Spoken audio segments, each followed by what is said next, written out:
Maliliit pa ang mga anak mo para iwan sila. Pero wala kang choice dahil para din ito sa kanila. Gulong-gulo ang isip. Magkahalong kaba at pangarap. Kaba dahil sa nakaambang pangamba. Pangarap para matupad ang magandang kinabukasan na hangad.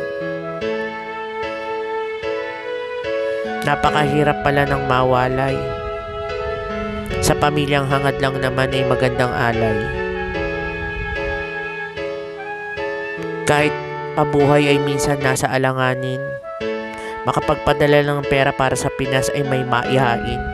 Puyat at gutom ay tinitiis. Makapagpadala lang ng pera kahit gipit. Minsan ay malas pa sa nagiging amo. Ngunit hindi kayo matiis na kayo walang panggastos.